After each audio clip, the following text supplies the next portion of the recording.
Olá, tudo bom? Bom dia. Hoje, na parte 5 desta nossa conversa sobre a nossa herança cultural, vamos lembrar que a cidade de Atenas, no governo grego de Péricles, foi a época de maior prosperidade entre os gregos, também conhecida como época de Péricles. E eu sou Jonas Luiz da Silva, de Capuí. Esta prosperidade não foi apenas material. Foi nesta época que apareceram os grandes arquitetos gregos, os grandes escultores, como Fídias, os grandes autores de peças teatrais clássicas até hoje, como Esquilo e Aristófanes. Todas as cidades gregas tinham teatros públicos, em que se representavam constantemente peças teatrais acompanhadas de corais em que se abordavam os grandes problemas da época. Elas representaram para o povo grego aquilo que a televisão representa hoje para a maioria do povo, mesmo que você não queira.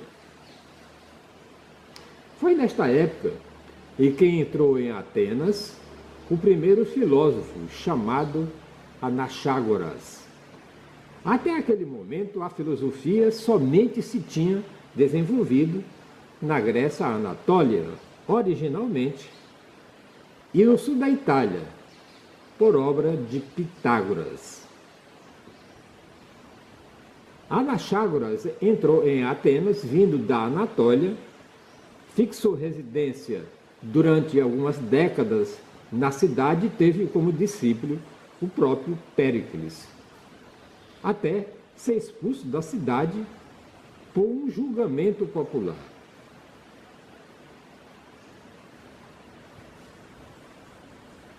Somente alguns anos mais tarde, entraria novamente um filósofo em Atenas, na pessoa de Parmênides e Zenão de Eleia, estes vindo não da Anatólia, mas do sul da Itália, discípulos de alunos das escolas pitagóricas. As guerras contra os persas se deram por volta do ano 490 a.C., e a prosperidade que seguiu a vitória durou quase um século, durante a segunda metade do qual Péricles governou Atenas.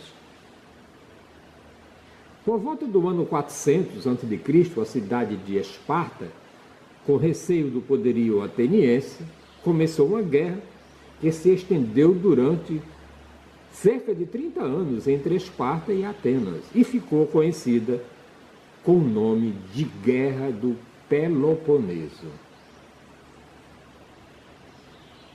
Por mais inacreditável que possa parecer, os atenienses, que haviam conseguido derrotar 3 vezes o Império Persa, praticamente uma cidade contra o resto do mundo, perderam a Guerra do Peloponeso diante da cidade de Esparta, basicamente pela submissão das decisões da guerra à votação democrática que tenha se tornado lei na cidade.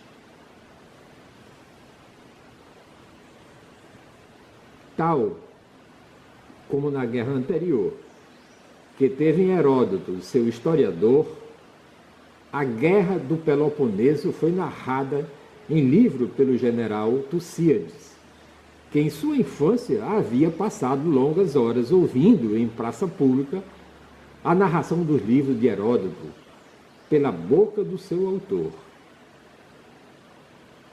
Esta obra, a Guerra do Peloponeso, é considerada a obra de historiografia mais perfeita da antiguidade.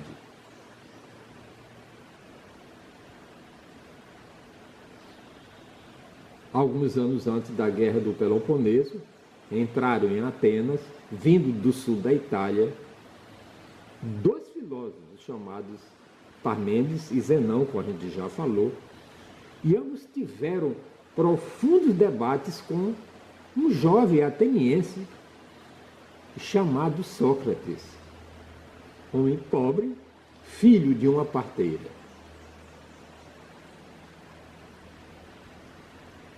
Mas para a gente desenvolver um pouco mais essa história, vamos deixar para amanhã para falar sobre o nosso grande Sócrates. E eu sou Jonas Luiz da Silva, de Capuí. Deixa aí a sua curtida e se inscreva no nosso canal no YouTube Jardim do Éden TV. E lembre-se que hoje é o dia de você falar de política. Não fique calado, não deixe de se manifestar. Se você for a favor do Michel Temer, diga que você é a favor do Michel Temer. Por quê? O deputado que você votou,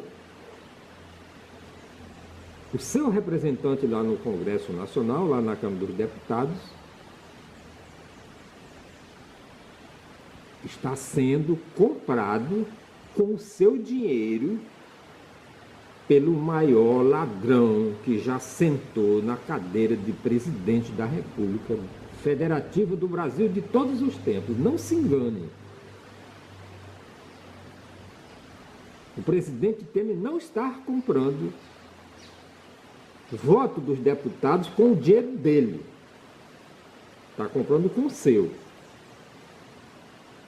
E foi você que elegeu o deputado. Você tem o direito de se manifestar. Se você ficar calado, você está ao lado do presidente ladrão. Até amanhã. Eu estou falando sério.